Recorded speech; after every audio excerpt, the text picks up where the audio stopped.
It's on. Right. Yes, perfect. So whoever's talking, go along there and listen. Who's talking? Who's talking? Whoever's talking now. And your dad is in buy, but you need a permit to sit. Auntie, when did we talk? Talk again. Record you. I must talk about me now. No, same thing. No.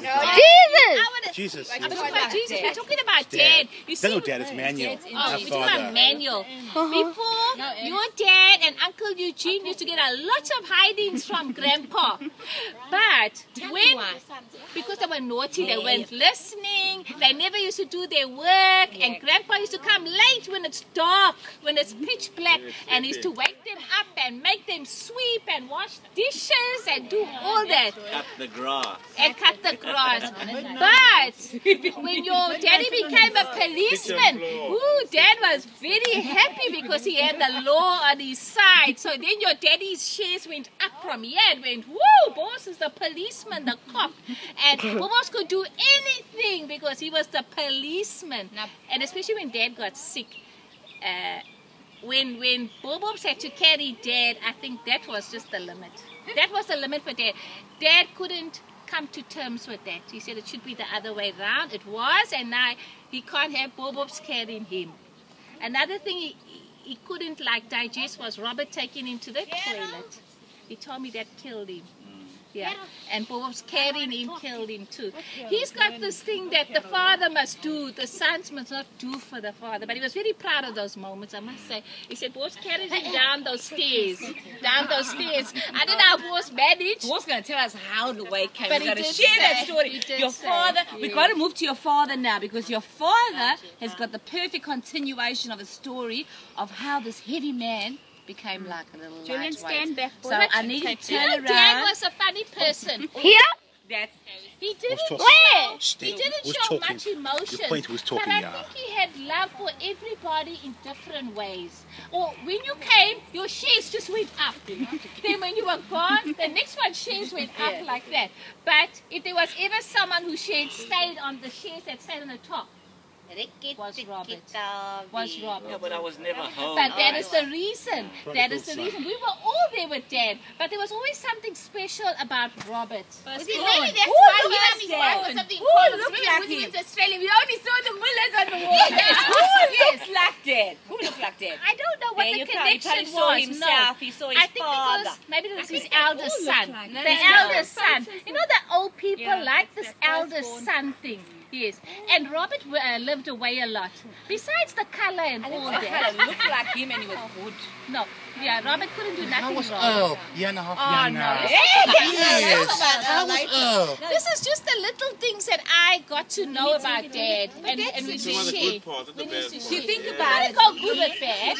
He sees himself all over Robert. I've just got to remember that. No, because Robert was that perfect son compared to Earl. Robert was the ideal one. He didn't give Dad any problems. That's what I'm saying. He was good. Yeah. Doesn't mean I was good. Yeah. No, in Dad's eyes. They're perfect. Even when Robert used to come down, we all had to. When Robert's coming, everybody make sure the house is clean. Everybody said, because Robert's coming. You know, it was like Dad King was coming so home. happy to see Robert or But it's hear the same. from I mean, Robert. it was an outing for us to come home. You know, we were working out in the bush and we're coming home once every 3, 4, 5 months. Those talking is for. But what I'm saying, even though you didn't have that contact like we had, your shares were way about us. You see, when he saw you guys so much, so you became aware of his life. Yes. Yeah, you guys are the ones that went every day. You know, it's like a prodigal son, you know. And when Yeah. there was a picture of Mary waiting on an Oh, when boss is coming down the way, Teresa had ulterior motives. She had ulterior motives. She knew where her bread was buttered. I'm sure when Robert came, that picture was. Yeah. Only me and Mary. I know. Only me and Mary on those photos. But Ma was in a class of her own. You couldn't touch her. You know, she was way ahead of all of us. Because she even tried to start with me. Boss told her she must stop working for me because I'm a killer.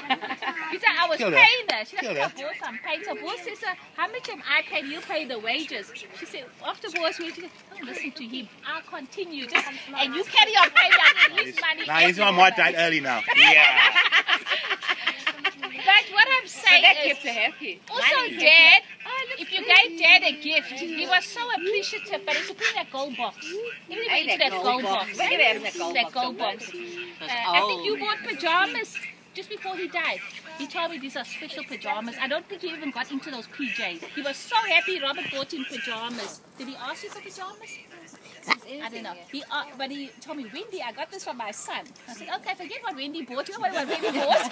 But Robert bought pajamas, so that must be noted. I said, no problem. Did you ever have a shop? The guy everything your shop is give us money and then he's to open up his tuck shop and his tuck shop and then go to money. Yes, he's going to buy the sweets from him. He's give us money, have sweets in the morning to go pay for it. Yeah. The Daniels had a house. Blue locked up. Let's go on holiday. Bought from Where you Clicks. get from. Yeah. They can have anything. My boys and see some just Clicks. Bill it down, bill it He down. was getting his money. But you know what? I think Dad was just a lonely man and he loved his children around him. And I used to go there quite often, so maybe that's how come I got to know a lot about him. Not a lonely man, he's a family man. That's all. He was a family Listen, no, what? But you don't have to be around people to be. Yeah, lonely. Wendy, she's right. He was a total committed family man. Yes, Work hard. Yeah, working hard. He never left his house. But I've got to join in and chip in. Dad said, this is the rule. You tell Robert, me and Mom, only the good stories. You do not tell Robert anything that's not good. So I said, so, and me, he says, no, you can tell Carol the bad story about Robert. Only good stories. So he did, Robert. He put you, he idolized you. But you know what? It's what his father did to him, and it's what he knew. Didn't know anything else. That's how Opa operated, and Dad operated the same. Who of you guys remember Opa? Me. A little bit, not too much. Well, he died in 1969. What do you mean? I got Other Opas. Hey, hey, hey. I know, but she did good for you. Well, you got